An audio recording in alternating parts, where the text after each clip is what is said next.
nobody speaks to anyone anymore. I don't even know if that's exactly specific to internet dating. That's like from the moment we got iPods, nobody speaks to anyone in public anymore. You know, that's a real cultural change and cultural shift. Like you don't talk to strangers in public. So you are in your early 40s. Yes. You're a single mother. Yes. You've done the whole marriage thing and relationships and all that good stuff, and you're a professional businesswoman, and you've got your life together. In your perspective, how do you feel about modern day dating? Do you feel it's easier or harder to find love these days? And what are some of your qualms about the whole thing in the modern age? I hate it. Honestly, I hate it. I think this is something I say all the time. Like, nobody comes up to you and talks to you anymore. Because I'm in my 40s, I've dated before everybody internet dated, and now when it was new, and then now again when it's kind of past new, right? And before internet dating, if you were at a bar, you know, men would come up and talk to you and maybe buy you a drink or something like that. Or if you were even at the store or something like that, men would come up and maybe would ask you for your number or ask you something. And sure, sometimes you were like, no, you know, but in general, it was nice. Nobody speaks to anyone anymore. I don't even know if that's exactly specific to internet dating. That's like from the moment we got iPods, nobody speaks to anyone in public anymore. You know, that's a real cultural change and cultural shift. Like you don't talk to strangers in public, and sometimes I do anyway. And then, you know, maybe my kids or somebody will be like, "Wow, you really talking to those people? Did you know them?" No, I didn't know them. You know? And so when you move that into dating, then how can you meet new people? Well, if nobody's going to speak to you in public, then the only way to meet new people is either through like a friend connection, or, you know, originally it was like Match.com and eHarmony and these kind of things. And now it's like a bunch Tinder of different apps. and Bumble and Hinge. And I think it's terrible. Like there are people that I've dated that I probably would never swipe right on, but because I knew them, you know, a connection formed. But when you're looking at the app, you're just like, I mean, at least me, I'm like, no, definitely no, absolutely not, no. And I'm sure it goes the other way too. You know, I'm sure men are on the other side going like, 2 kids, no. you know? I hate it in a nutshell. Now that you've done the whole marriage thing, right, and you're at a different stage in your life, do you feel like you're even interested in the whole dating scene now, despite all the things that you don't like about it? Or are you kind of more like, I just don't have time for it or whatnot? So it's complicated. It's not a simple answer. I mean, I'm still, even though, you know, once you become a mother, you're still a woman. Like I still am a woman. I still want to have like a man and a connection. Yeah. But I don't want somebody like in my everyday. Like I don't want somebody who's going to come in and think suddenly like, now I'm going to tell you that I don't like the way your kid behaves, or I don't think this, or now I want you to text me every time when you get home so I know, or I'm not interested in having that.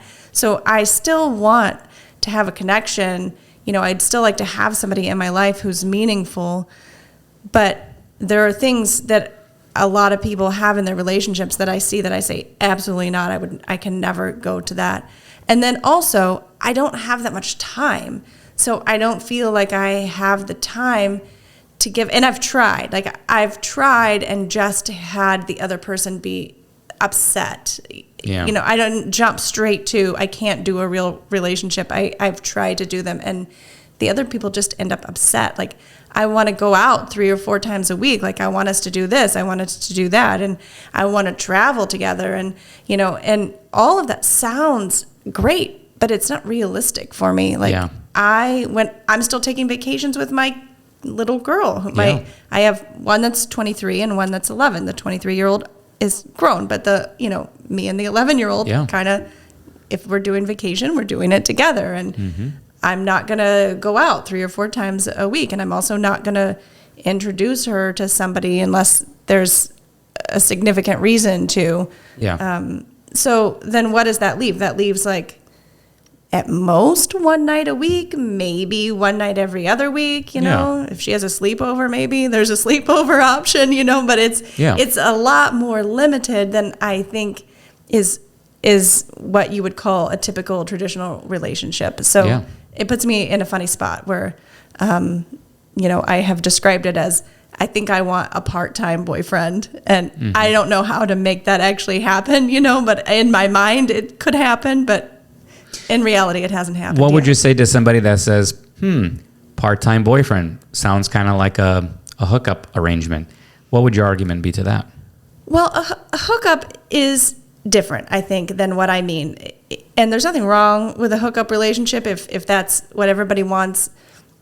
But I do want to actually know somebody and have a friendship and know that, you know, if we want to call each other for a bad day or something like that, like there's still like an emotional connection. And I think most importantly, a friendship. Like I still want it to be somebody that matters to me. Whereas a hookup could just be a hot guy.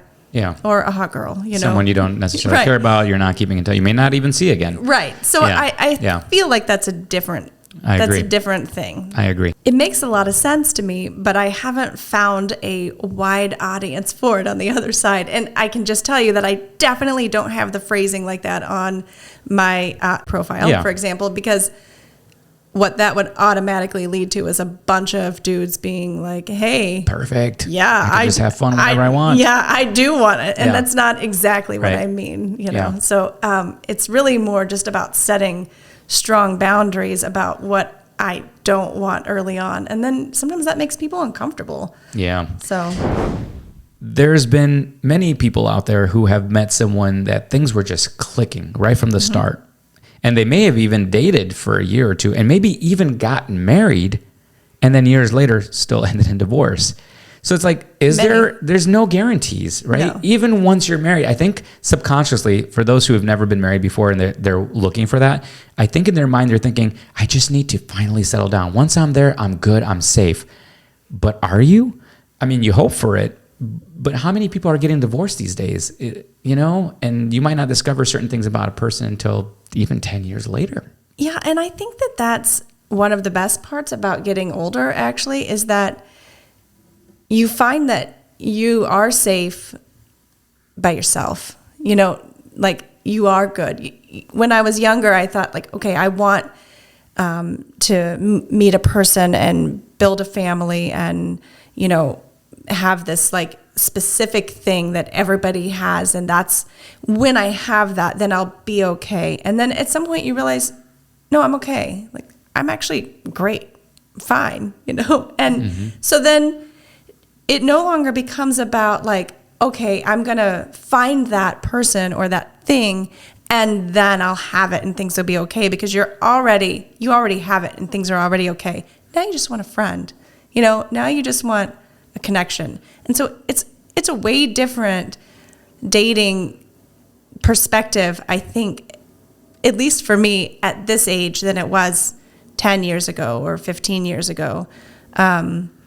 Because so much of that pressure is just gone. I'm not going to have more kids. Yeah. You know, maybe I would get married again someday, but probably not until my little one is out of the house. She's 11, so we're talking like a decade, you know. Yeah. I mean, hopefully she doesn't live with me for a decade, but you know what I mean. Yeah. So, well, with that said, do you think that if you were looking for a relationship right now, it would be challenging? Are you finding that, or at least in the past recent years, finding that a lot of people close to your age range are trying to do the whole marriage thing for the first time and you're like, hey, I've already done this? Is that a whole different challenge there for you? It really is, yes. Actually, this is something that, I don't know if it's just because I grew up in a small town and lived in Nebraska for a long time, but people just don't get married and have kids at 40. And so in my mind, it doesn't work that way, but they do here. And I'm not saying there's anything wrong with it. It puts me on a different time track than other people my age. So when I'm on these apps and I'm looking at men, and I maybe have my age bracket set to like 40 to 55 probably ish. And it'll be like 47-year-old man. You think, oh, okay, let's look, still wants kids. Automatically I'm like, well, that's a no. And you cannot believe how many of the men over the age of 40 in their profiles say still want kids. And even worse is how many of them say unsure whether want kids. I'm like, so you're 45 years old and you don't know if you want kids or not. That's also going to be a no for me. That's not to mention that maybe out of that group of men that say that, might be just leaving it open for the woman, right, to kind of still lure somebody in who might still want to have kids, right. But really once they meet up, they're like, by the way, no, not for me. I feel like there's going to be still makes them a no, right? Right. Because that for makes you, them right, not especially. a good person, so that's still a no. And then there's always the instance where you do meet somebody and they say what you want to hear, right? And maybe they even mean it. And they're like, yeah, no, I don't want kids either, or I haven't wanted kids in a long time. And now you start seeing each other and spending time together. And before you know, it's like, actually, I could see myself having kids with you now. That's got to happen to some people out there, I would imagine. Well, sometimes I will get asked out by somebody who's younger. And that's always something that is concerning for me is if I were to really go out with somebody who's, even 35, right? Even a 35-year-old man. It's not that much younger than me, but yeah. And he's, no, I don't want to have kids. Well, what if we actually form a real connection and, a couple years go by and then you do want to have kids? I'm not having more kids. That ship has sailed. We're done. Yeah. No. So yeah, it's so strange to me that there are all these 40-something-year-old men in the city, at least, I don't know, maybe the suburbs too, but that just still want or aren't sure. And they're looking for that first marriage, that first family unit. And I'm just not at that place. It's just not the right place for me. So sometimes I find I end up dating people who are 50 just because it seems like somewhere in there they've gone, okay, I'm not going to have kids, or they're divorced now. Right. So then there's and they probably already did the kid thing, they or already they're have just them. past the desire. Yeah. There's a whole new market. Like Yeah. once everybody gets past, everybody who's going to get married in their 40s still, they get married, and then a few years goes by and they get divorced, and then they're single again. Would you be flattered if a younger guy hit on you though, despite the differences of what you want? Yeah. That's flattering still, right? Sure. Yeah, absolutely. I'm not saying that they should stop doing it. Right. Is it flattering at all when an older guy hits on you? Depending on if you're attracted to him, I would assume. But yeah, maybe this is generational, but I find it flattering to be hit on as long as it's not somebody who creeps me out. And that's hard to describe who that is, but some people are just creepy. But as a rule, I like it for somebody to come up and say like, oh, hey, you look really nice. Could I have your number? Things like that. And I'm not uncomfortable to just say, thank you, but no thank you. But I understand that younger women do not feel the same way. So that puts men in a hard position to know which woman's going to be which one. And imagine that you're hypothetically a person that is a couch potato or a homebody is the phrase I was looking for. And now you come across a profile that's like, my goal this year is to hit another 15 countries and go hiking every other week or every week and stuff like that. And you're the complete opposite. And maybe you enjoy those things, but not to that extreme. Right. Like, I feel like, and I can tell you this, there are many, many, many, many women on these dating apps who almost all of them will mention traveling the world. Yes. And X amount of countries. What is it about dating apps that's like traveling the world? I don't know. It's not like it's a YouTube blog or something, but it's just like, I feel like I'm just seeing so much of that. I'm just like, okay, now it makes me wonder, does this person also, can they find happiness in just day-to-day, activities, whether it's being home or just going to the grocery store together with your loved one, or, that's important to me. I want to know that somebody can enjoy life and the normal aspects of life for someone who may not want to travel or may not be able to afford to travel all the time. There are travelers, and then there's normal people who enjoy traveling once in a while, and then there's people who don't ever want to travel, know. But when you're all the way on this side of the spectrum, I feel like you probably need somebody who's all on that side too. I do too, yes. And I sometimes wonder, are they really, or is that just what they think is going to be an attractive profile? Like, Right. are there that many people who have done all of that? Am I just way off and there just are that many? Or did somehow a bunch of people get it in their mind that like to have a successful dating profile, it needs to be like this, you know? It needs to say, it needs to show me climbing a mountain, and it needs to say I've been to 72 countries, and you know, I don't know. I want to see them in their everyday element. Yeah. I don't want to see them with tigers in every other picture and mountain climbing in every other picture and a hot, what do they call it, hot spring or whatever. And you know, that's great. But one of those, right? But let's it's like, see that you can get out of town and be in the country, like one. But it's like, I can't tell you how many profiles I've seen like that, where it's literally every single picture is either there's a drink in their hand or a bar scene, or it's in some exotic country or something like that. And I'm like, there's nothing normal there. Like, do they enjoy the normal everyday things? Because I want somebody who can be happy and content with everyday real life. That's real life for most people, right? Yes. And so for me, I don't even want to bother and swipe right and then go into a conversation and find that out, because chances are they're not going to be happy with a normal person who doesn't want to always travel. So it makes you feel that way too. Like, absolutely. I'm not going to measure up to that. So why even bother with it? And here's the thing. I'm the type of person that also enjoys the simple things. Mm-hmm. The simple things can be, you know, being with my loved one, watching TV at home, in our home that we live together or we built together or whatever, going and doing normal things, you know. And you go and do those and then big occasionally, trips sometimes. Exactly. Yes. And I feel like if I was doing the trips every week or every month, would I really enjoy it that much? I mean, some people might. For me, like, you know what? I believe in the old-fashioned saying, there is no place like home.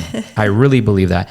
That's not to say I don't enjoy an occasional vacation or going out and enjoying nature. Nature is beautiful, absolutely. But I don't want to do it every single week. And it doesn't even seem like it makes sense financially, unless you're just loaded and you have nothing better to spend. I don't know how these people do it. Yeah. Yeah. I think maybe in some ways it's showing that these people are obsessing about one thing. It's kind of the same as the gym, right? They're obsessing about hiking, or they're obsessing about traveling, or they're obsessing about the gym. It's like they are just on one thing, and I just until this moment, I didn't think of it that way. I thought of like, oh, there's these gym people that I swipe left on, and there's these traveling people I swipe left on, right?